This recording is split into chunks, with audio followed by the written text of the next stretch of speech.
너희에게 있을지어다. 형제들아, 우리가 너희를 위하여 항상 하나님께 감사할지니 이것이 당연함은 너희 믿음이 더욱 자라고 너희가 다 각기 서로 사랑함이 풍성하니 그리고 너희의 참는 모든 핍박과 환난 중에서 너희 인내와 믿음을 인하여 하나님의 여러 교회에서 우리가 친히 자랑함이라. 이는 하나님의 공의로운 심판의 표요 너희로 하여금 하나님 나라에 합당한 자로 여기심을 얻게 하려 함이니 그 나라를 위하여 너희가 또한 고난을 받느니라. 너희로 환난받게 하는 자들에게는 환난으로 갚으시고 환난받는 너희에게는 우리와 함께 안식으로 갚으시는 것이 하나님의 공이시니 주 예수께서 저의 능력의 처자들과 함께 하늘로부터 불꽃 중에 나타나실 때 하나님을 모르는 자들과 우리 주 예수의 복음을 복종치 않는 자들에게 형벌을 주시리니 이런 자들이 주의 얼굴과 그의 힘의 영광을 떠나 영원한 멸망의 형벌을 받으리로다. 그 날에 강림하사 그의 후들에게서 영광을 얻으시고 모든 믿는 자에게서 기이 여김을 얻으시리라. 우리의 증거가 너희에게 믿어졌음이라. 이러므로 우리도 항상 너희를 위하여 기도함은 우리 하나님이 너희를 그 부르심에 합당한 자로 여기시고 모든 선을 기뻐함과 믿음의 역사를 능력으로 이루게 하시고 우리 하나님과 주 예수 그리스도의 은혜대로 우리 주 예수의 이름이 너희 가운데서 영광을 얻으시고 너희도 그 안에서 영광을 얻게 하려 함이니라. 아멘.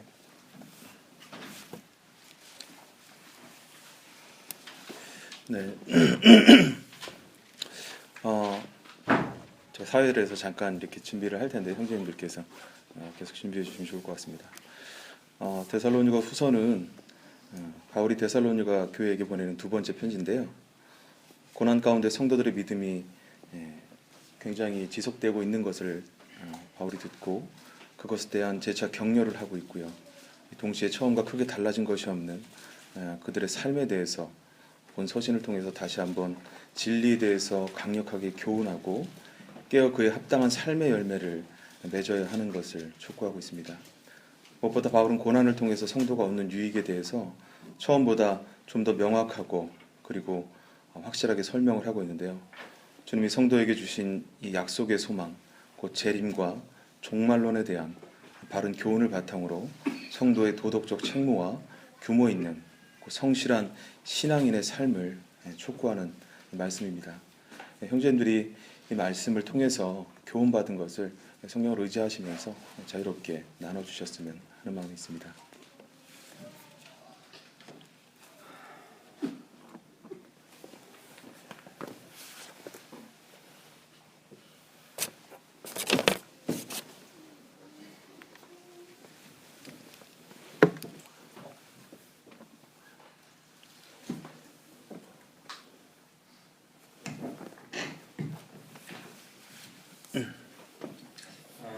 데살로니가 후서 1장을 이렇게 보면서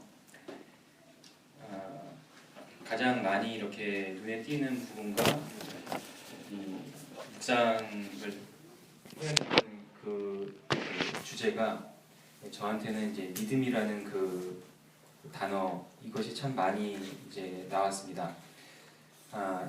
이 데살로니가 성도들이 이 믿음을 가졌기 때문에 이분들이 환난을 받게 되고 또 이제 핍박을 받게 되는 그것을 보게 됩니다. 그러나 또 이 데살로니가 성도들이 믿음을 가졌기 때문에 주님께서 갚아주시고 또 정말 그 놀라운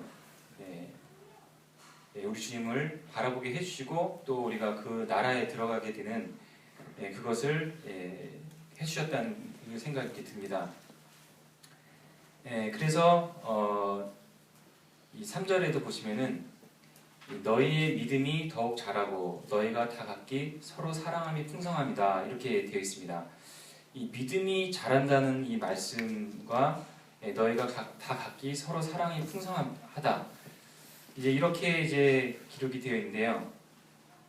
사실 이 믿음이라는 말 자체가 우리의 성경의 그 주제 중에 굉장히 커다란 이 주제라는 생각이 듭니다. 참 우리가 이제 단순히 믿어서 이제 구원을 받고 하나님의 자녀가 되었다. 이렇게 생각하고 사실 그것이 다인 줄 알았는데 이 말씀에 여러 군데에서 증거하는 그 부분들을 보게 되면은 그것은 이 믿음에 들어가는 하나의 문이었고 그 문 안에 들어갔을 때 이 믿음으로 말미암는 이 어마어마한 실체와 증거들이 기다리고 있다라고 하는 이 생각을 하게 될 때 참 그것이 이제 너무나 놀랍고 그것을 이제 저희들에게 주셨다는 것을 생각을 하게 됩니다. 그 부분에 대해서는 더 깊은 묵상이 많이 필요하지만은 짧게 제가 말씀을 이제 좀 나누고자 합니다. 8절에 이제 보시면은 하나님을 모르는 자들과 우리 주 예수의 복음에 복종하지 않은 자들에게 형벌을 내리시리니 이렇게 되어 있습니다. 믿음이라고 하는 것은 다시 말하자면은 이제 하나님을 아는 자들이 된 것. 그 다음에 우리 주 예수의 복음에 복종하는 것. 이것을 이제 믿음이라고 이렇게 생각이 듭니다. 이것은 또 우리의 이 평생에 우리가 가지게 되는 하나님 안에서의 실체가 또 믿음이 아닌가 이렇게 생각이 들었습니다. 그리고 행진 자매님 잘 아시는 것처럼 믿음에는 항상 그 행위가 따라가는 이것을 이제 보게 됩니다. 출애굽기 3장 12절에 이 믿음에 관련한 그 부분이 이제 있어서 제가 조금 읽어드리겠습니다. 죄송합니다. 출애굽기 3장 12절에 11절부터 봉독해드리면요. 모세가 하나님께 아뢰되 내가 누구이기에 바로에게 가며 이스라엘 자손을 애굽에서 인도하여 내리일까? 하나님이 이르시되 내가 반드시 너와 함께 있으리라. 내가 그 백성을 애굽에서 인도해 낸 후에 너희가 이 산에서 하나님을 섬기리니 이것이 내가 너를 보낸 증거니라.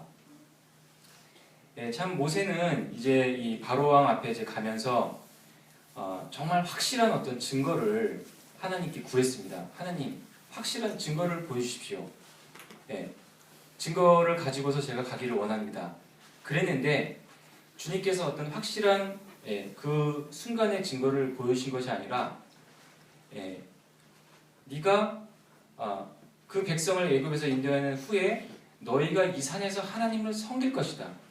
이것이 내가 너를 보낸 증거니라. 이렇게 미래적인 이 말씀을 사용하셔가지고 말씀으로 증거를 이렇게 주셨습니다.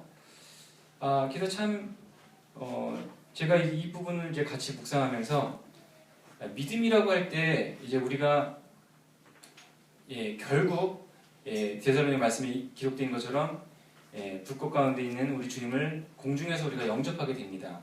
근데 그것은 우리에게는 굉장히 좀 멀게 느껴지고 그렇습니다. 그렇지만은 우리가 믿음으로써 하나님께서 우리에게 주신 그 증거다. 조금 추상적이어서 좀 감정하기가 좀 어려운 부분이 있습니다만 다시 말해서 뭐냐면은 믿음은 이 순간순간의 어떤 이제 저희들한테 주어지는 저희들이 하나님을 의뢰하는 어떤 이제 그런 것보다는 우리에게 주신 하나님의 보증수표다, 보증이다. 그리고 뭐 상업적으로 얘기하면은 약속 어음이다. 뭐 이렇게 좀 이제 생각이 들더라고요. 그래서 이 성도들이 이 믿음의 길을 걸어가면서 그 믿음이 점차 이 또 환난을 통해서 또 하나님의 그 역사하심을 보면서 자라갈 때 그 믿음의 그 성장이 그 여러 가지 그 닥치는 이 환난들을 이기게 하고 그 환난을 넘어서 이 모세가 결국에는 처음에는 이 환난이 많아서 포기도 많이 하고 낙담도 많이 하고 했지만은 결과적으로 이 믿음의 그 연단을 통해서 그가 이 시내산에서 하나님께 예배를 드리는 그 약속이 이루어집니다. 그래서 우리의 믿음도 이렇게 이 어떤 이 환난을 통과하면서 또 연단이 될 때 더 분명하게 주님의 임재와 주님의 모습을 바라보게 되는 이 증거가 되는 것이 아닌가. 이렇게 제가 이제 묵상할 때 좀 마음이 참 기쁘고 참 좋았습니다. 그래서 이제 그것과 연관해서 저희들이 이제 히브리서 11장에 그 믿음의 장이라고 하는 그 장이 나오는데 거기서도 그렇게 되어 있습니다. 11장 1절에 보시면은 믿음은 바라는 것들의 실상이요 보이지 않는 것들의 증거니 선진들이 이로써 증거를 얻었느니라. 그래서 이제 우리는 이제 어떤 믿음하면은 순간순간의 어떤 그것, 내가 의지하고 의뢰하는 것, 그것으로 말씀을 저희들이 이렇게 생각할 때가 많이 있는데 이 히브리서 11장의 말씀은 어떤 그 의지하는 것보다도 우리의 이 믿음의 이 실체, 이 자체, 믿음의 여정, 경로, 그래서 처음부터 끝까지 주님께서 함께 하시는 그 모든 것을 다 가리켜서 믿음이라고 얘기를 하시고 또 그것이 이루어진 것까지 믿음이라고 이렇게 정의를 하신 것 같습니다. 그래서 이 믿음을 가지고서 정말 그 바라보고 주님께서 상 주시고 결과로 약속하신 그것을 가지게 될 때 주님께서 이 많은 것을 이제 역사를 하셨습니다. 마지막으로 히브리서 12장 2절 말씀에 믿음의 주요 또 온전하게 하시는 이인 예수를 바라보자. 그래서 이 믿음은 제가 형님들께로부터 이제 배운 것처럼 우리 주님께서 만드신 것입니다. 이 모든 믿음의 체계와 이 모든 것들, 믿음에 관련된 모든 것을 우리 주님께서 만드시고 그것을 이제 저희들에게 주셨습니다. 주시고 우리가 구원 받을 때 그 믿음에 이제 참여하게 해주셨고 그리고 또 그것을 즐기며 걸어갈 수 있는 이것을 주님께서 저희들에게 주셨다는 이런 부분이 묵상이 되고 또 주님께서 이제 그것을 이루실 거라는 것. 다시 이제 데살로니가후서 1장 10절로 돌아가면은 그날에 그가 강림하사 그의 성도들에게 영광을 받으시고 모든 믿는 자들에게서 놀랍게 여김을 얻으시리니 이는 우리의 증거가 너에게 믿어졌습니다. 그래서 우리의 믿음의 결국이 이렇게 결론 지어진다는 거. 그렇게 이제 그런 부분을 제가 묵상했습니다. 이상입니다.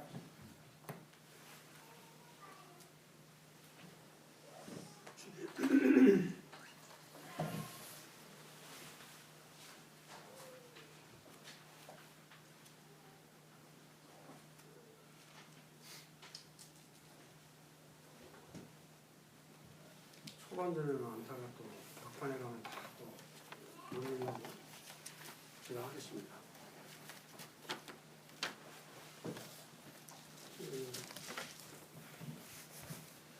그러니까 후서 그 1장은 4단원으로 이렇게 나눠진 것 같아요. 1절, 2절은 이렇게 데살로니가 후서에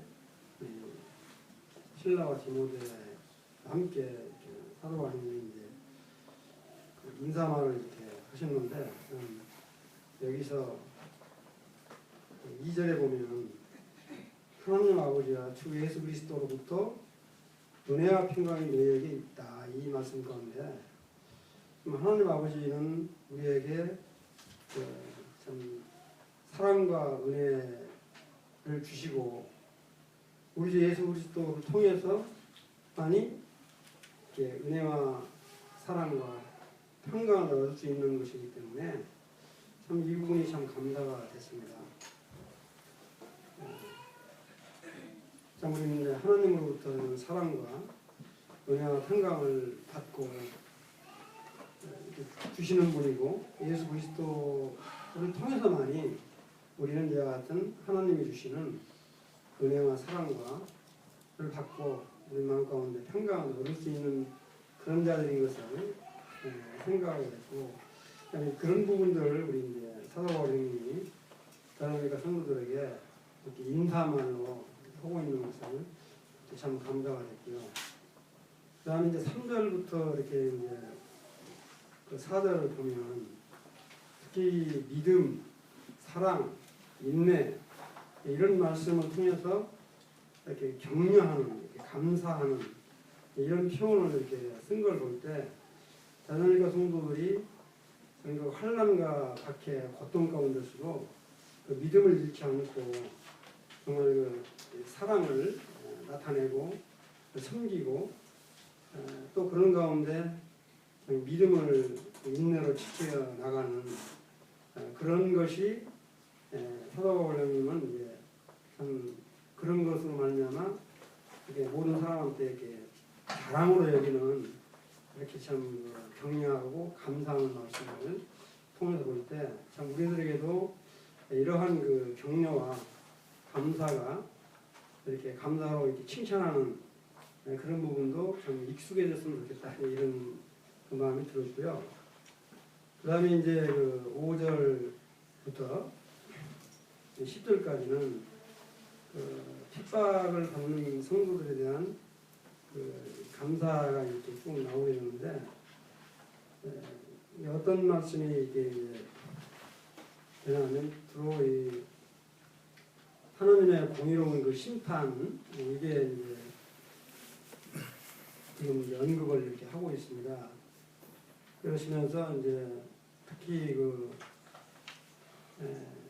방해하는 사람들을 표현을 뭐라고 이야기를 했냐면 6절에 보니까 정말 니들한테 그 환난과 고통을 주는 사람들 그런 사람들은 정말 이렇게 그 환난으로 오히려 어려움을 당할 것이고 환난으로 갚으시고 이제 그런 말은 정말로 어려움을 너희를 어렵게 하는 자들은 정말 오히려 어려움을 당할 것이고 그다음 너희들 7절에 보면 환난을 받는 너희들은 우리와 함께 안식으로 이렇게 누릴 것이다.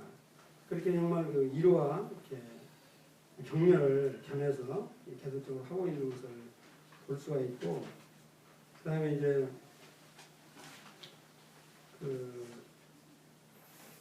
아마 데살로니가 전서에서 나올 때 우리 주님에 대한 그 재림에 대한 그 부활과 재림에 대한 그런 부분들을 우리 사도 바울님이 이렇게 그 편지로 이야기를 했을 때 데살로니가 성도의 일부들이 그것을 곡해해서 그냥 주님이 곧 오시는데 아무렇게나 살아도 되지 않냐.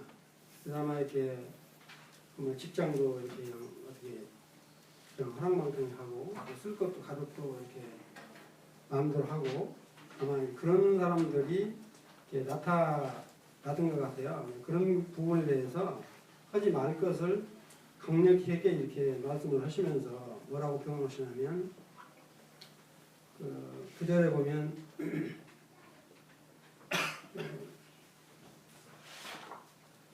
이런 자들은 주의 얼굴과 그의 힘의 영광을 떠나서 영원한 멸망의 형벌을 받으리로다. 그러니까 정말 그 주님을 온전히 믿지 못하는 자, 불신자, 또 이 배역한 자 이런 사람들은 정말 그렇게 이제 다니엘과 성도들을 핍박했던 그런 사람들은 영원한 멸망으로 들어갈 것이다. 그래서 어떻게 보면 그 인과응보적인 이제 여하튼 이제 표현으로 볼 수도 있는데 이런 것들을 분명하게 말씀을 하고 계시는 걸 볼 수가 있습니다.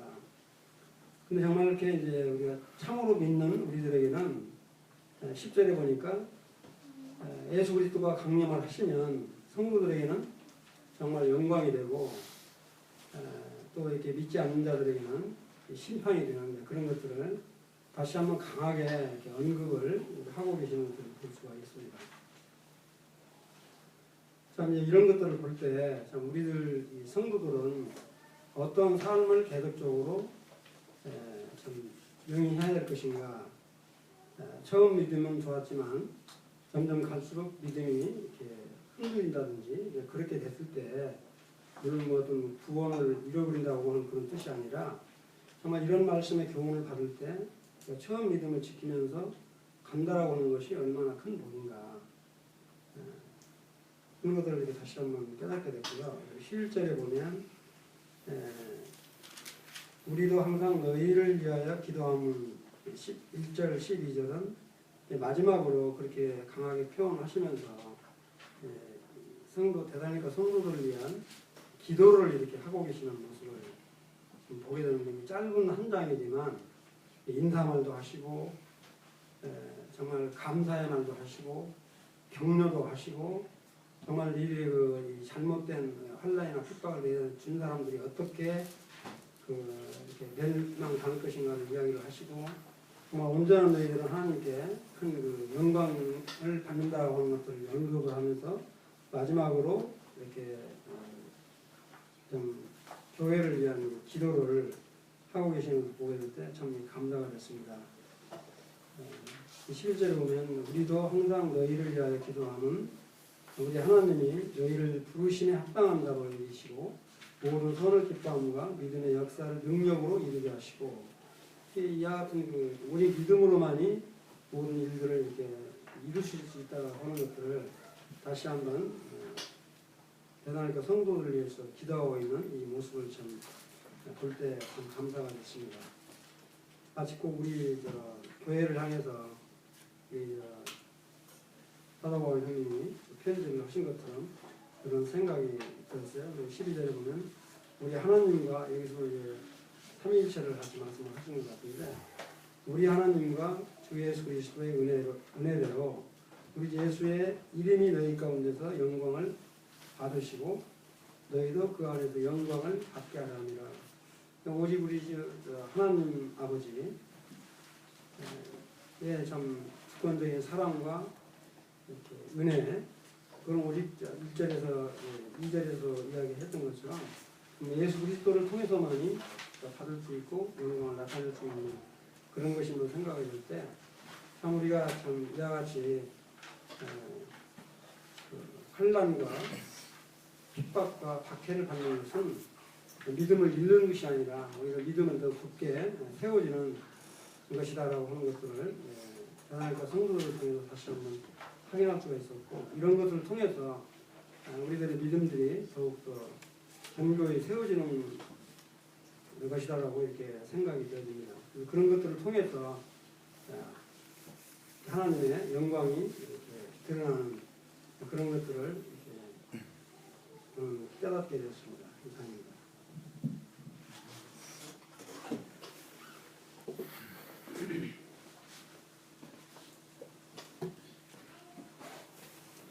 아들이었으니 제가 해야죠. 생각을 하면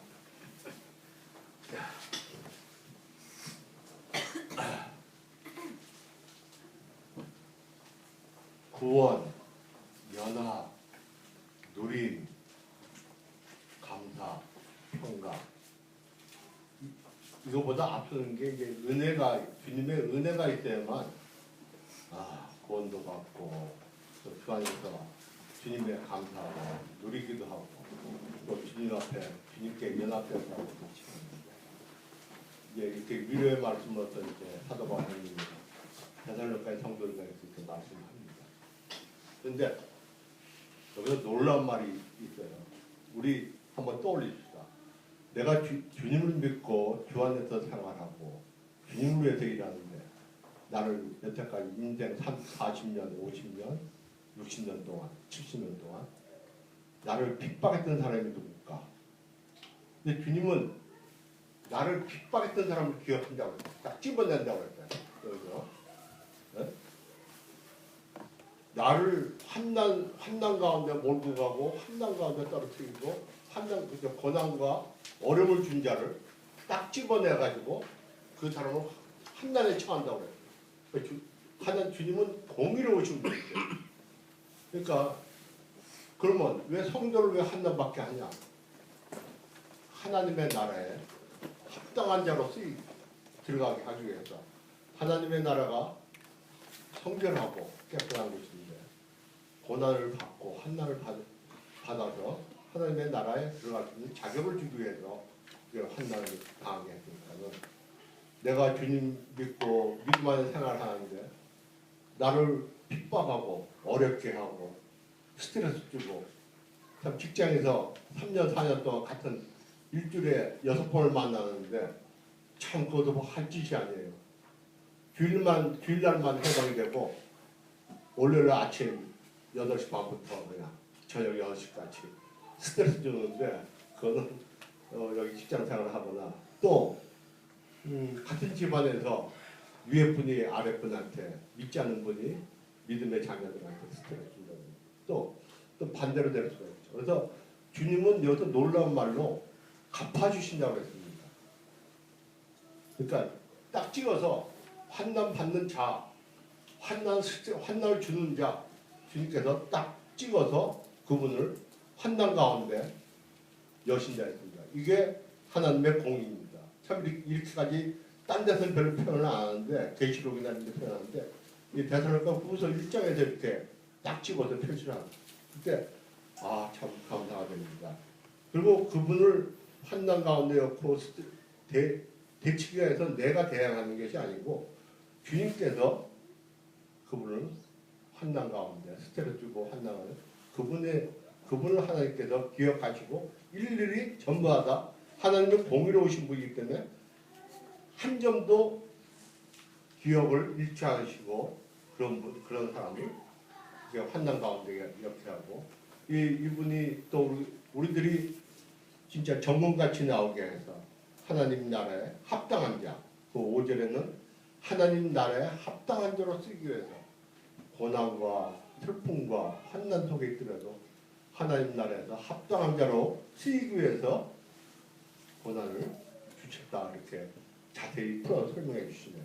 그리고 그 11절에 보면은 여기서는 또 우리 하나님이 너희를 그 부르심에 합당한 자, 여기는 하나님 나라에 들어가기 합당한 자고 여기는 하나님 쓰시기에 훌륭한 제목으로서 그때 고난과 환난을 겪게 하시고 어려움을 겪게 하시는 것 같아요. 저도 이 말씀을 1장을 보다가 내 평생에 내가 나한테 스트레스를 이게 주님 생활하는 믿는 가운데서 좀 직장에서 일주일에 2번 3번씩 회식이 열리는데 술 먹으라고 안 먹으면은 머리에 분들이 뭐 가진 모욕을 당하는데 뭐 그건 약관데 그렇게 스트레스를 그것도 어떨지 모르겠어요. 마음속으로 한날인데 하여튼 이 말씀이 딱 주님께서 공의로우신 하나님께서 주님께서 딱 집어서 이렇게 말씀하시더라고요. 그래서 아멘이 됩니다 하면서 또 이렇게 어려움을 겪는 우리 성도들이 이 생활에서 어려움을 겪는 성도들이 이렇게 11절에 우리 주님께서 너희 그 부르심에 합당한 자로 쓰시기 위해서 환난과 고난 주시는 거예요. 지금 뭐 다들 어려운 시기를 많이 지나고 있지만 내가 주님 쓰시기에 부르심에 합당한 자로 여기기 위해서 나를 이렇게 어려움을 주시는구나 이렇게 생각하시면 성도들이 위로가 될 것 같습니다.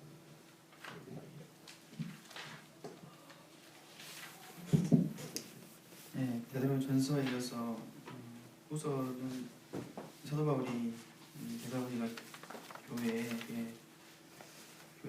박해 중에도 모든 성도가 인내하고 또 믿음과 사랑을 지키는 이 교회에게 감사하는 소도의 메일로 시작한 것 같습니다. 그 성도가 고난받는 것에 대한 참된 의미는 하나님께서 이 미래의 영광을 얻기 위해서 연단하시는 게 아닌가 그런 말씀을 입장에서 보게 되는데요. 이 박해를 생각하면서 과연 나에게는 우리에게는 과연 이 박해 또한 있는 것인가? 그들은 박해를 인내와 사랑과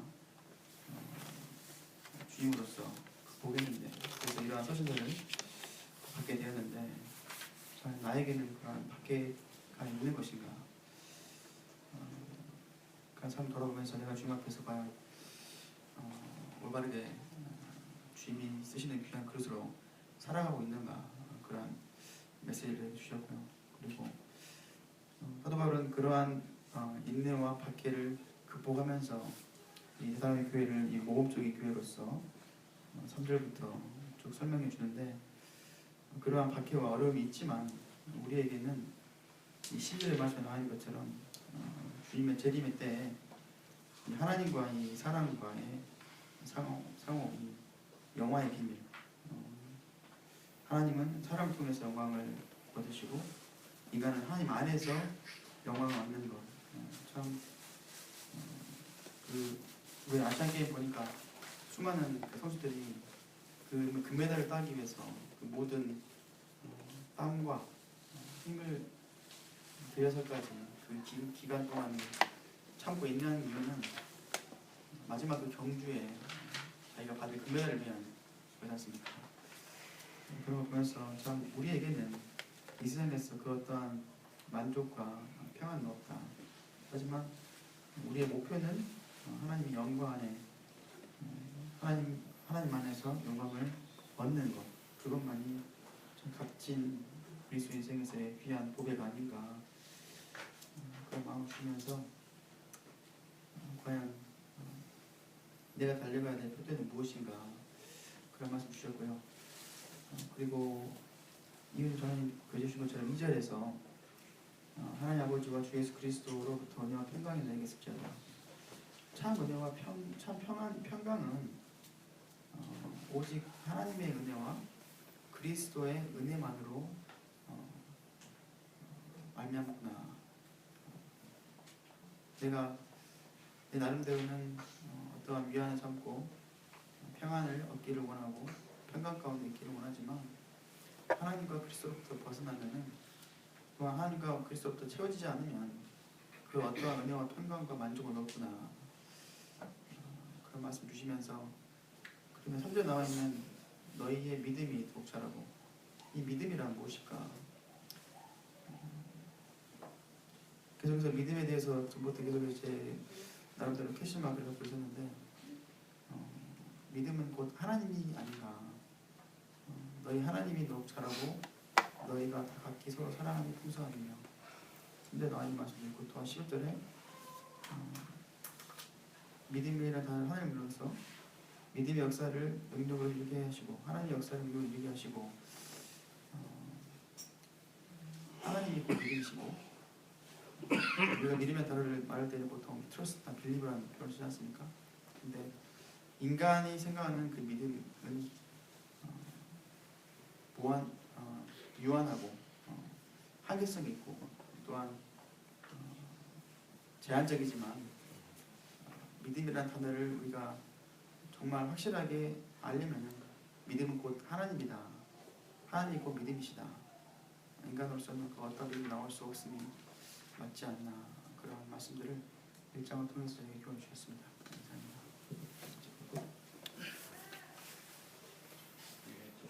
보다 짧게 나누겠습니다.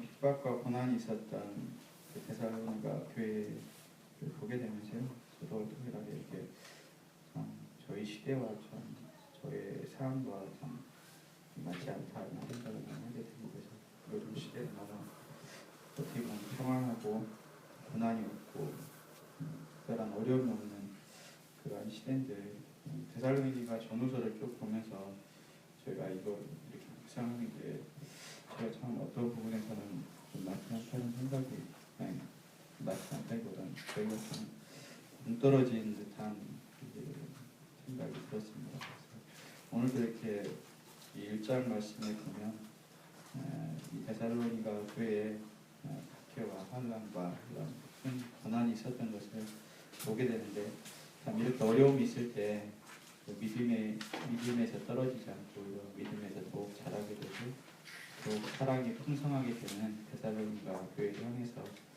친히 여러 교회에 자랑한다, 이렇게 얘기할 수 있습니다. 그래서 참 저희가 생각할 때는 어떤 어려움이 오면 또 요즘에 쉽게 생각하기 쉬운데 또 고난이 오면 믿음에서 떠나가기 쉽고 서로 사랑하는보다 서로 이렇게 숨어버리기 쉬운 그렇게 쉽게 생각하게 되는 것 같습니다. 근데 진정한 믿음은 고난 가운데서 빛을 발하는 것 같습니다. 그래서 참 이 데살로니가 교회가 어려움과 고난 가운데 그 믿음이 자라고 사랑이 더 풍성하는 증거가 믿는 자의 표적이다, 표다 이렇게 얘기하고 있는 것 같습니다.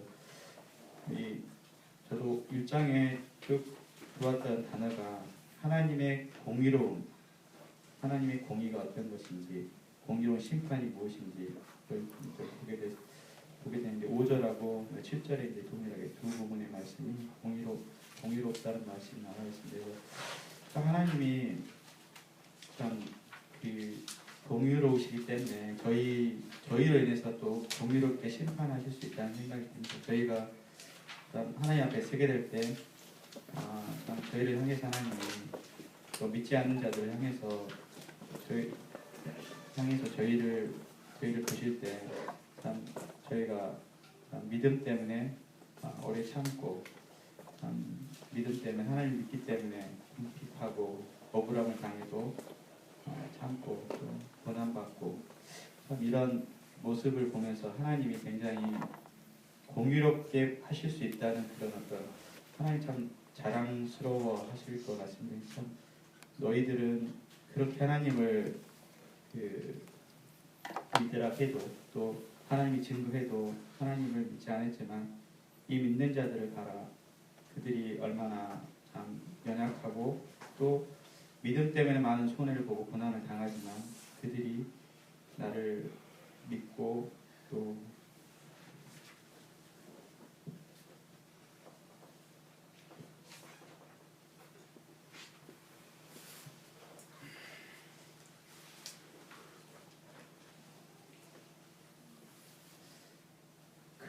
그런 고난을 그리스도를 믿음으로 인내하고 참아가는 또 그런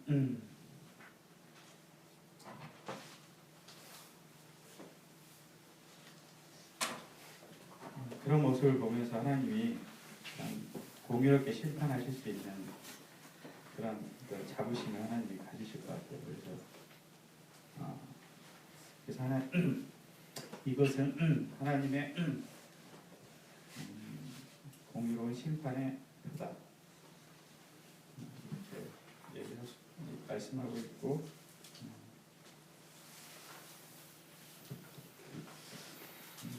그렇기 때문에 합당한 자로 여기신다 이렇게 말씀하고 있는 것을 보게 됩니다. 그리고 또 7절 말씀에는 참 그런 고난과 환난을 또 어려움을 오래 참음을 이렇게 갚으시는 내가 친히 갚아주시겠다. 또 억울함을 친히 해결해 주시겠다. 또 너의 부족한 그런 것들을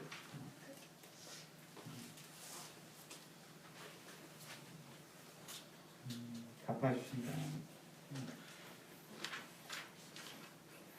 것이 하나님의 공의다 이렇게 말씀하고 있습니다. 그래서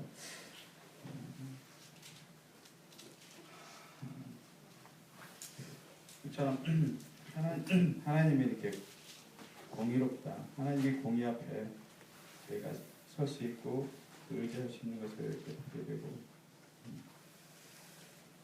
그래서 결국에는 하나님의 어떤 재림과 하나님의 영광을 받으실 때 10절부터 쭉 보면 이제 하나님이 이제 다시 오실 것과 하나님 받으실 그런 영광 가운데 마지막 부분 예수 그리스도의 이름이 너희 가운데 영광을 받으시고 너희도 그 안에서 영광을 받게 하려 합니다. 그리스도의 받으실 영광이 동일하게 그리스도 안에서 저희도 동일한 영광을 받게 하시기 위한 하나님의 공의이시고 하나님의 사랑이시고 하나님의 뜻이 것을 위해서 참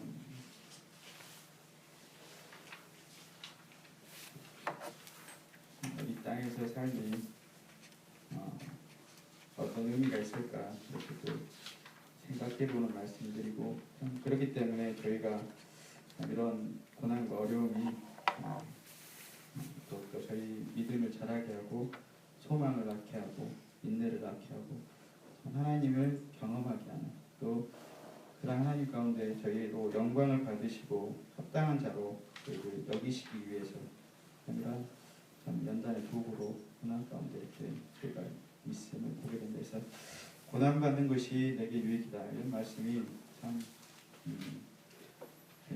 이 땅에서의 고난이 저희의 영광임을 다시 한번 말씀하고 있는 것에 대해서 감사를 드리게 되고 이렇게 묵상하게 됐습니다.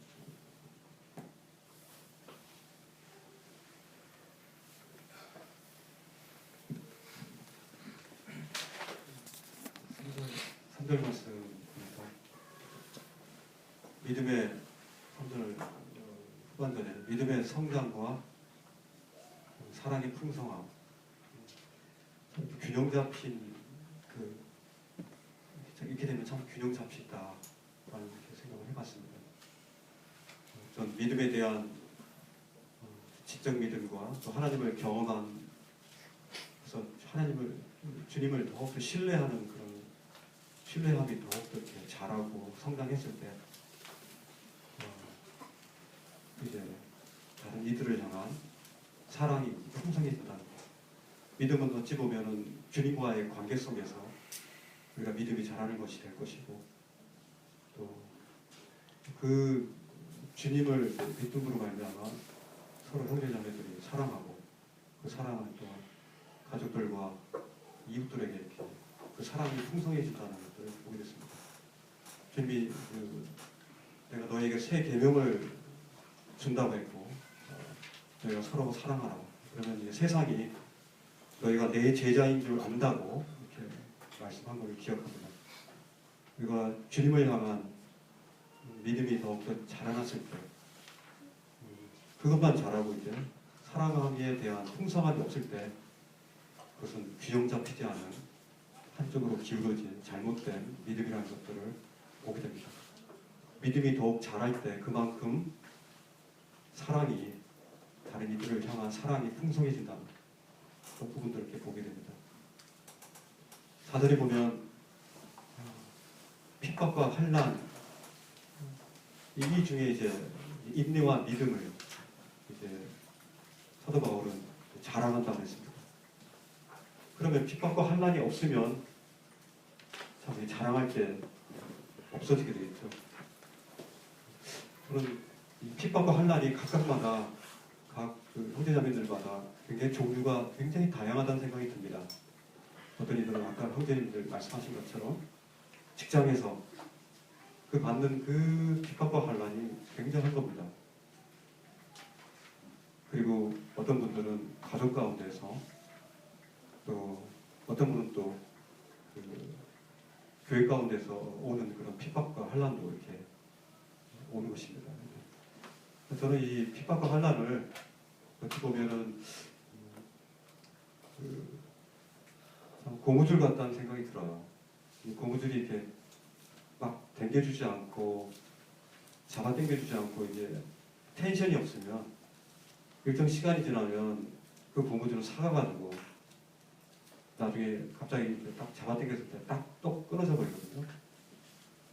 어찌 보면 우리 가운데 있는 이 핍박과 환난과 이런 고난들이 우리 인생에 참 하나님이 주시는 이 땅 가운데서 하나님을 의지할 수 있는 참 좋은 그런 좋은 스트레스라는 생각이 듭니다.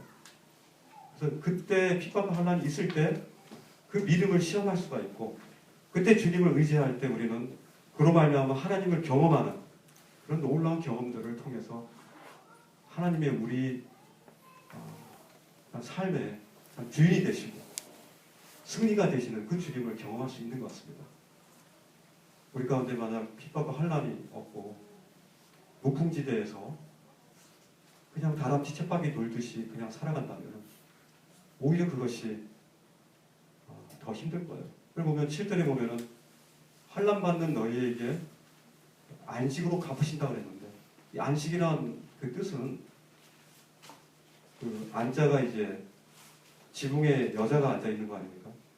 여자가 안에 그 지붕 밑에 있는 건데, 그리고 쉴식자인데 편안히 쉰다는 것이 과연 뭔가가 계속 그 쉬는 그런 그 일을 하지 않는 사람에게는 안식이 없는 것입니다.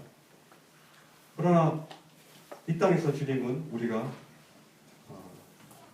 참 이 땅에 가는 동안 이 땅에 사는 것 자체가 우리 가운데 진정한 안식은 없는 것입니다.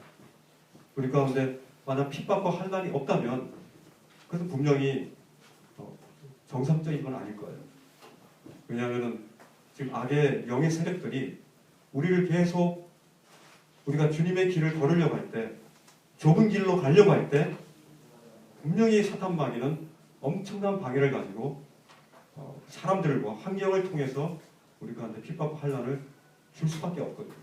그러나 우리가 넓은 길로 갈 때는 핍박과 환난이 있지 않냐고 그럭저럭 사탄 마귀가 영적 전쟁이 없는 상태에서 그냥 가는 것입니다.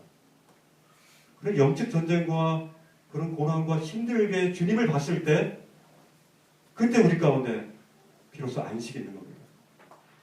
계속 쉬는 사람에게는 안식이라는 것 자체가 없는 것이죠. 우리가 주님을 만날 때는 주님 정말 주님 보고 싶었습니다. 힘들었어요. 그러면서 주님을 코 껴안으면서 우리 눈물을 흘리며 주님을 만나는 그 영광스러움을 우리는 누리며 정말 주님 앞에서 그 품에서 우리는 안식할 것입니다.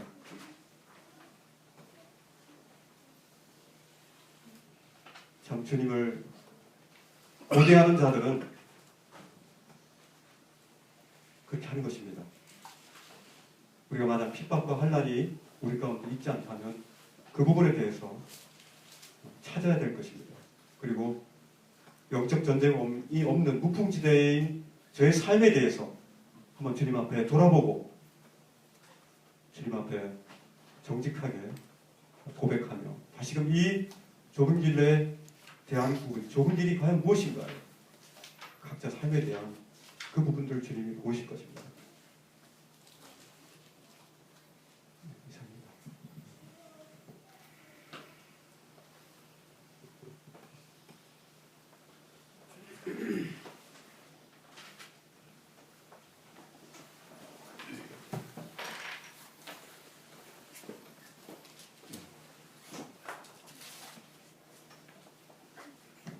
네, 주님이 오늘은 이렇게 함께 나누기를 원하셔서 이렇게 저에게 주신 이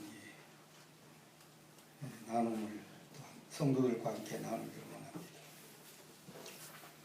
1장 2절에서는 저는 은혜와 평강이 너희에게 있을지어다. 저는 그 있을지어다. 지금 우리 성도님들에게 은혜와 평강이 있습니까? 그걸 누리고 있습니까? 이걸 알고 있습니까? 근데 우리는 많은 경우 이거 알고 있습니다. 주님이 은혜고 주님을 누리는 것이 평강이고, 그런데 이게 내게 있는가? 이것은 실제 우리가 주님 안에서 그 은혜이신 주님을 누릴 때, 그리고 주님이 내 안에 사실 때 이것이 우리에게 있게 된다. 그것을 보게 됐고요. 사도 바울이 항상 데살로니가 성도들을 위해서 하나님께 감사했다. 우리가 이 전서에서는 쉬지 않고 기도했다 이렇게 나오는데,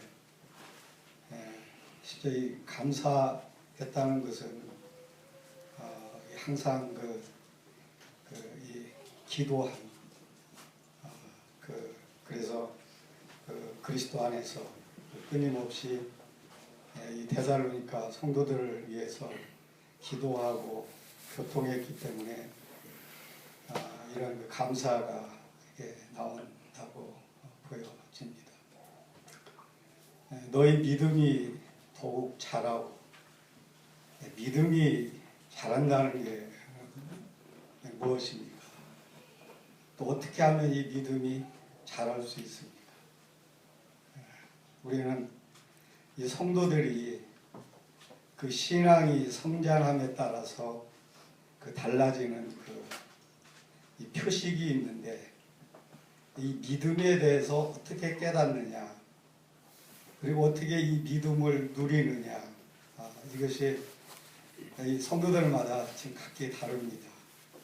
오늘 또 우리 김상희 형제님이 교제해 주신 이 믿음 또 우리 곽연수 형제님이 교제해 주신 이 믿음 각기 이 믿음에 대해서 우리가 믿음으로 구원을 받지만 저는 이 믿음을 정말 주님 안에서 깨닫는 정도가 우리 믿음이 자라는 정도고 우리 신앙이 자라는 정도라고 저는 이렇게 여겨집니다.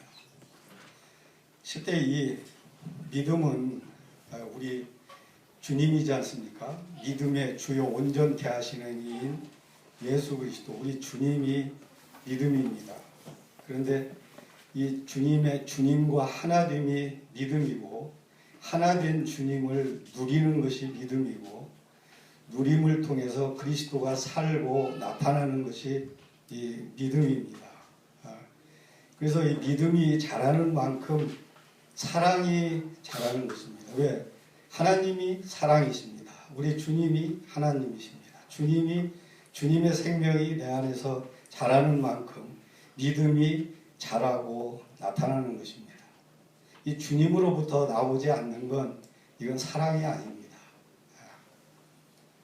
주님이 자라서 내 안에 주님의 생명이 자라서 그 나타나는 것이 바로 사랑이다. 저는 이렇게 분별하고 있습니다. 여기 4절에서 이 사도 바울이 여러 교회에서 자랑을 했습니다. 뭘 자랑을 했냐? 인내와 믿음을 자랑했습니다. 그런데 이 인내와 믿음이 이 뭐냐? 이 영어 성경에 보면 너희가 견디고 있는 박해와 환난 안에 있는 인내와 믿음이다. 우리의 인내와 믿음은 어디에 있냐? 실제 이 박해와 환난 안에 이 믿음, 인내와 믿음이 있습니다.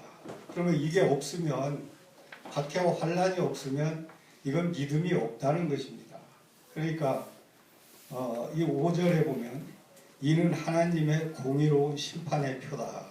근데 이 말씀을 우리가 여러 면으로 이렇게 볼 수 있지만 저는 하나님의 공의가 실제는 우리 안에서 우리의 인내와 믿음이 자라도록 우리에게 이런 환난을 허락하시는 것이 저는 하나님의 성도를 향한 공의다. 근데 왜 그걸 허락하냐? 너희로 하여금 하나님의 나라에 합당한 자로 여김을 받게 하려 합니다. 또 나라를 위하여 너희가 그 고난을 받는다. 여기 하나님 나라에 합당한 자. 여러분 하나님 나라에 합당한 자가 어떠한 자가 합당한 자입니까? 교회에서 봉사를 많이 하고 있는 자가 합당한 자입니까? 뭐 하나님 나라를 위해서 복음을 열심히 전하는 사람이 합당한 자라고 생각하십니까? 우리는 이 합당한 자가 뭔가? 하나님 나라에 합당한 자는 저는 그렇게 분별을 합니다. 내 안에 오신 그 그리스도, 그 생명을 주셨고 이제 우리 안에 들어오셔서 우리를 그리스도의 생명으로 자라게 하셔서 그리스도의 형상으로 변화시켜 가고 계십니다. 하나님 나라에 합당한 자는 일을 많이 하고 봉사를 많이 한 사람이 아니고 그리스도를 많이 닮은 사람입니다. 지금 하나님이 그리스도를 통해서 이 땅에 이루시는 것은 우리를 그리스도로 지금 닮아가게 하는 이 역사를 하고 있는 것입니다. 그걸 통해서 환난과 박해를 주시고 또 일도 주십니다. 우리가 이 일이 일 자체에 목적이 있는 것이 아닙니다. 그 일을 통해서 그 일을 내 안에 내가 하는 게 아니고 내 안에 사시는 그리스도가 그 일을 하게 함으로 내가 그리스도의 생명 안에서 그리스도의 형상으로 자라는 것입니다. 그러니까 우리가 복음을 전하는 것도 저는 그렇게 봅니다. 복음을 전해서 결국 한 영혼이 구원받는 그것이 목적의 전부가 아니고 내가 그리스도의 형상으로 변화되고 그 복음을 전하는 분이 내가 아니고 그리스도로 전함으로 인해서 그리스도가 일하게 하시고 영광을 받게 하시고 그래서 나는 복음을 전하면 전할수록 나는 더 그리스도의 형상으로 닮아가고 변화되는 것입니다. 이게 지금 이 하나님이 이 공의로 이 우리에게 행하시는 일이다.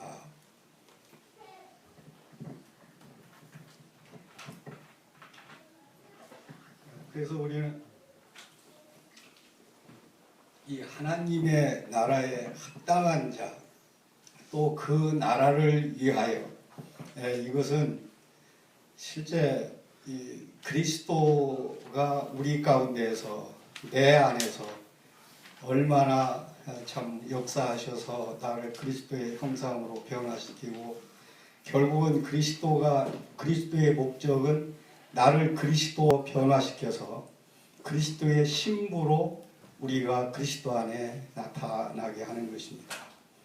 이 그리스도의 신부의 자격은 모든 것이 다 그리스도로 단장되고 그리스도가 나타나는 게 저는 바로 이 그리스도의 준비된 신부라고 저는 이렇게 분별하고 있습니다.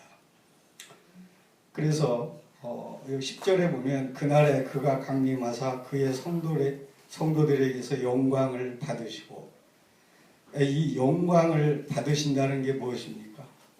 주님이 우리 성도들에게 어떻게 할 때 영광을 받으십니까? 내가 이렇게 주님을 위해서 일을 많이 했을 때 영광을 받으실까요? 주님이 이 성도들로부터 영광을 받으신다는 것은 우리에게 일어난 내가 살고 나의 관계된 모든 것이 다 주님으로 말미암아 이루어진 것입니다. 주님이 행한 것입니다. 모든 건 다 주님으로부터 왔고 말미암고 다 주님으로 인해서 이루어진 것입니다. 우리에게서 주님만 나타날 때 이것이 저는 주님이 영광을 받으신다고 봅니다. 우리가 12절에도 주 예수의 이름이 너희 가운데서 영광을 받으시고 너희는 그 안에서 영광을 받게 하려 합니다. 주 예수의 이름이 너희 가운데서 영광을 받으시고 주 예수의 이름이 무엇입니까?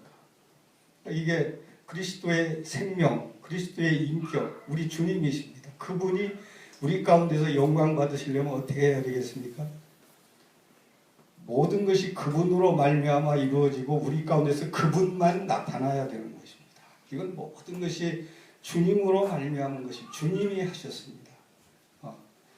내가 이렇게 주님의 형상을 닮은 것도 이건 나에게서 나온 게 아니고 이게 주님이 하신 것입니다. 모든 게 주님이 하신 것으로 돌릴 때 실제 주님이 영광을 받으시고 너희도 그 안에서 영광을 받게 한다. 그 안에서 우리는 그 영광을 받으시는 그 주님 안에 있을 때 우리가 그 영광에 동참하고 받는 것이다. 저는 참 이 데살로니가 이 성도들에 대해서 이 사도 바울이 이런 편지를 써서 이렇게 함께 위로하고 격려하고 그러면서 이 안식에 대한 것을 말씀하셨는데 실제 하나님이 우리에게 원하시는 것은 그리스도 안에 있는 그 그리스도 안에서 그리스도가 이루신 모든 것을 우리로 하여금 안식하도록 부르셨다고 믿습니다. 우리가 아무리 환난을 당하고 박해를 당해도 그리스도 안에 있으면 우리는 거기서 참된 안식을 누릴 수 있습니다. 저는 하늘나라 갈 때 정말 주님 앞에 갔을 때 제가 얼마나 고난을 당했습니다. 힘들었습니다. 저는 이런 것보다는 주님, 제가 참 이 땅에 있을 때 저와 함께 하신 주님의 이 성령 안에서 제가 주님을 너무 많이, 그래서 저의 정말 저된 것은 주님입니다 하면서 참 주님께만 영광을 돌리기를 원하는 그런 소원이 저에게 있습니다. 감사합니다.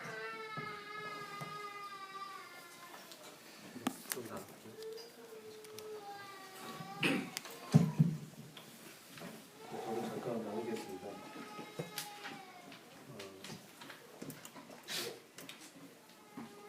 오늘 원래 제가 사회인데 출장 얘기로 늦게 왔습니다.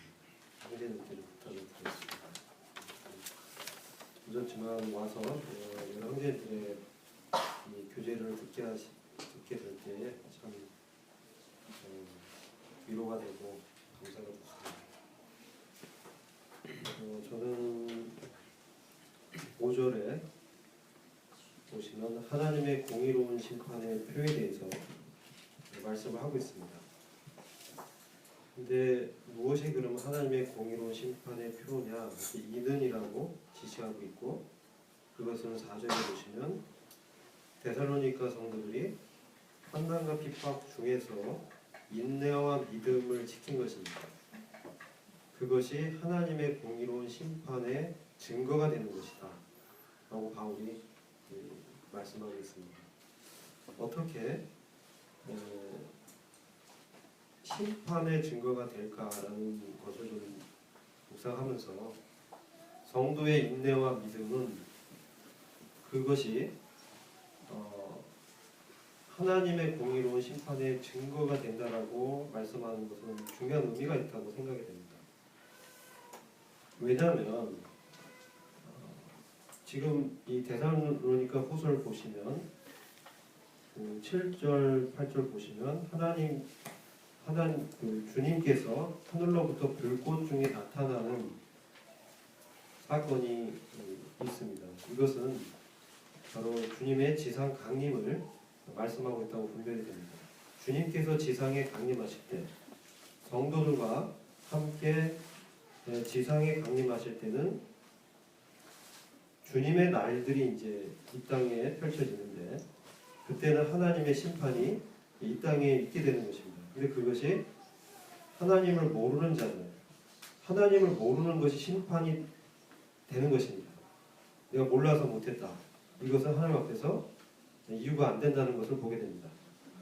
하나님 모르는 것이 죄가 되는 것입니다. 두 번째는 우리 주 예수의 복음을 복종치 않는 자들에게 형벌을 주신다고 했습니다. 하나님께서 그 은혜로운 경륜 가운데서 지금은 은혜의 날이고 구원의 때입니다. 그래서 그날에 그 기간 동안에 이방인의 충만한 수인 교회가 완성될 때까지는 주님이 은혜를 베푸십니다. 우리의 믿음을 보시고 구원의 역사를 베푸시는데, 우리 주 예수의 복음을 들었는데, 듣기만 하고 또 지적인 이해를 했는데, 이해하고 동의했는데 그 복음에, 즉 주님에게 복종치 않는 것은 심판을 받는 것입니다. 그래서 두 가지 심판의 대상이 이제 있다는 것을 보게 되고요. 근데 이 심판이 이렇게 나타나는데, 성도의 인내와 믿음은 이들이 믿지 않고 또 하나님, 그러니까 복종치 않는 이런 자들에게 성도의 인내와 믿음이 바로 그들의 심판의 증거가 된다라고 말씀하고 있는 것입니다. 그래서 성도들이 이 땅에서 지금 교회는 주님이 지상에 강림하시는 주의 날의 심판을 받는 것이 아니라, 주님의 판단을 받는 것이 아니라, 지금 이 땅 현재 우리가 사는 삶 가운데서 주님의 판단을 받는 것입니다. 그래서 주님께서 이 교회들에 대해서 지금 교훈하시고 가르치시고 우리 안에 있는 성령을 통해서 우리의 잘못된 것을 지적하십니다. 또 우리의 인내를 시험하는 그 원수 대적들에 대해서 말씀해 주십니다. 우리가 넘어질 때 우리에게 힘을 주십니다. 주님이 함께 하십니다. 그때 주님께서 주시는 그 힘으로 인내하고 또 주님의 믿음을 살아내는 것, 주님의 주신 그 믿음을 아버지께 온전히 의탁한 나의 가능성을 전적으로 부인하고 오직 내 안에 사신 그리스도만을 바라보는 그 믿음을 보시면서 우리는 그날의 안식으로 우리가 영광 가운데서 안식하고 있는 것을 믿지 않는 자들은 보게 될 것입니다. 그래서 성도가 지금 인내와 믿음을 지키는 이것이 주님의 그 지상 재림 때 심판받는 그 사람들에 대해서 우리의 믿음이 바로 심판의 증거가 된다고 말씀하고 있는 것입니다. 그래서 데살로니가후서는 이런 교리적인 측면을 보게 되고요. 그 부분은 좀 교제를 하기 원했었고 6절을 보시면 주님의 마음을 보게 됩니다. 6절 너희로 환난받게 하는 자들에게는 환난으로 갚으시고 환난 받는 너희에게는 우리와 함께 안식으로 갚으시는 것이 하나님의 공이십니다. 하나님께서 우리가 환난 받는 중에 있지만 주님과 함께 인내와 믿음을 지키고 그것이 또 자랑거리가 되는 그것을 인해서 우리에게 영광에 동참케 하는 상과 또 안식을 주실 것입니다. 근데 이 안식은 또한 지금 이 땅에서 저희가 그 안식 가운데 있는 것입니다. 주님의 주시는 그 평안과 안식으로 있을 수 있는 것입니다. 왜냐하면 환난 받게 하는 자들에게 환난으로 갚으신다는 것은 우리의 환난을 주님께서 동일시 여긴다는 것입니다. 우리가 성도들이 우리가 지금 세상 가운데서 믿지 않는 세상으로부터 이해받지 못하고 또 어려움을 겪기도 하고 또 참 심각한 고난 가운데 있을 수 있습니다. 가난 가운데 있을 수 있습니다. 십절함 가운데 있을 수 있습니다. 그러한 어려움을 주님께서 믿음으로 인한 이런 어려움들을 주님의 어려움으로 동일시 여긴다는 것입니다. 우리가 그리스도 안에 있으면서 주님과 같이 하나님께서 주님을 보시듯 우리를 보신다라는 이 은혜와 믿음을 인해서 우리가 비록 환난 가운데 있지만 하나님께서 나의 사정을 가장 잘 아시고 나의 고통을 잘 아시고 그렇기 때문에 우리가 어려움을 주는 이 세상 사람들을 주님의 긍휼과 사랑으로 용납할 수 있게 됩니다. 우리 안에 주님이 주시는 그런 믿음의 그 눈이 생겨서 우리에게 지금은 어려움을 주는 그들의 영혼 가운데 역사하는 하늘의 그 정사와 권세, 즉 악한 영적 세력들을 분별하게 되고 그래서 그들을 위해서 기도할 수 있게 됩니다. 그들을 받을 수 있게 되는 이 믿음의 시야가 우리에게 주어지게 되는 것입니다. 그래서 우리의 이러한 그 믿음과 인내가 바로 그 세상을 심판하는 그날의 심판의 증거가 되는 것입니다. 우리의 어려움을 주님이 절대로 간과하지 않으십니다. 그대로 갚아주신다는 겁니다. 그래서 우리는 선으로 악을 이기고 그들의 머리 위에 이 긍휼과 사랑의 이 숯불을 올려놓을 수 있는 그 힘을 주님으로부터 공급받을 수 있습니다. 그것이 감사가 되고요. 결국 이런 모든 우리의 믿음과 인내의 역사가 일어날 수 있는 그 근거가 12절에 보시면 우리 하나님과 주 예수 그리스도의 은혜라고 말씀하고 있습니다. 주님의 은혜가 없다면 우리는 이러한 믿음의 삶을 살 수가 없고 주님의 은혜가 없다면 인내할 수 없는 것입니다. 그래서 우리에게 이렇게 은혜를 베푸셔서 우리 가운데 영광을 얻으시고 또 우리가 그분의 영광이 되게 하는 이 날을 소망하게 되고 그걸 통해서 우리가 현재 당하는 어려움과 시험과 고난은 장래에 우리가 받을 영광에 중한 것에 비교할 수 없습니다. 그 주님의 영광과 함께 하심과 그 은혜로 오늘을 이겨나가게 되는 것을 저희가 경험하게 되고, 그것이 우리의 믿음과 인내, 또 그것을 통해서 세상이 심판을 받게 될 것입니다. 이 말씀을 통해서 위로를 얻게 되고, 주님께 우리 영광을 돌리고 마땅히 감사를 돌리고 복종하는 것이 마땅함을 고백하게 됩니다.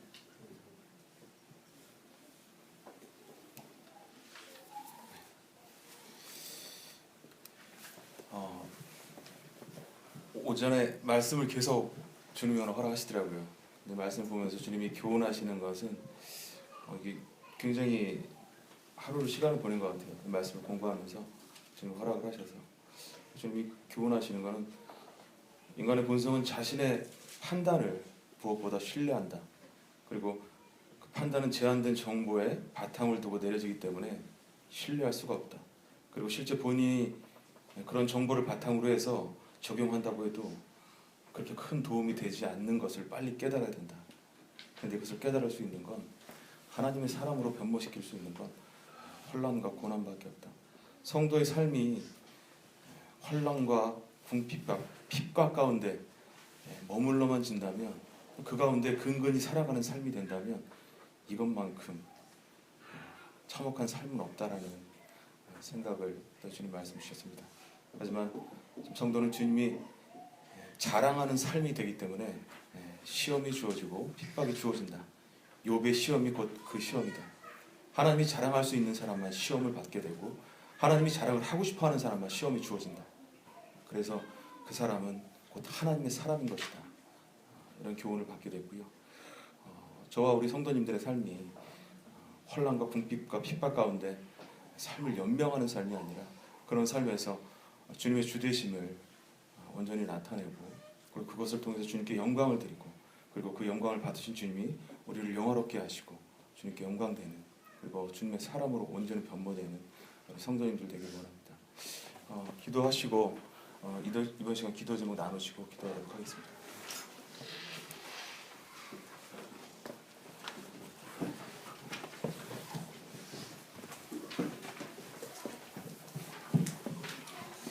예, 기도 제목 나누겠습니다. 이번에 그 소품을 미처 제가 못 지었습니다. 지어주시고, 이번 주일날은 복음 말씀을 증거되겠습니다. 복음 말씀을 위해서 기도 부탁드리고요. 그리고 이어서 5번에 그 구독자들이 많은데 학생들하고 구독자를 많이 보내주셨는데, 참 이분들이 참 하나님께서 은혜를 베푸셔서 복음을 통해서 구원받을 수 있도록 기도해 주시면 좋겠습니다. 그리고 애찬 후에 그 오후 2시부터 박예나 청년 침례 예식이 있겠습니다. 이 침례 예식을 위해서도 기도해 주십시오. 그리고 4번에 그 토요 성경 공부, 지금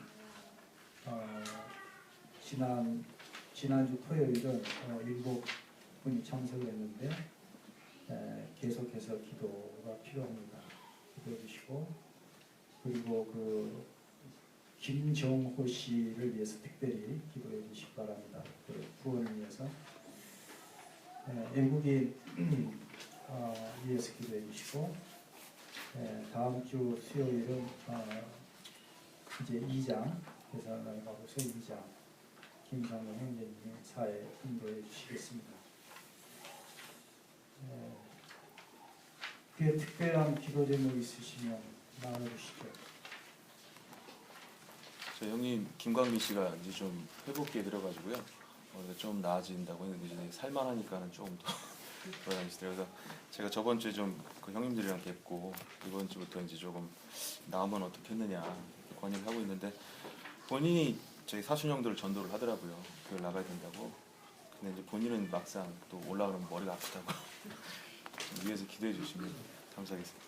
예, 그 5번 뒤에 보면 출석을 위해서 검정옥 씨, 그 임종국 씨 부인인데 지금 출석을 위해서 기도해 주시고 김광미 씨 출석을 위해서 기도해 주시기 바랍니다. 저하고 이제 자주 오셨던 윤진호 형제님께서 그 모임의 영접되기를 확실하게 이제 바라셔서 이번 주 다시 이제 오셔가지고 영접되기를 바란다고. 누구요? 윤진호 형제님.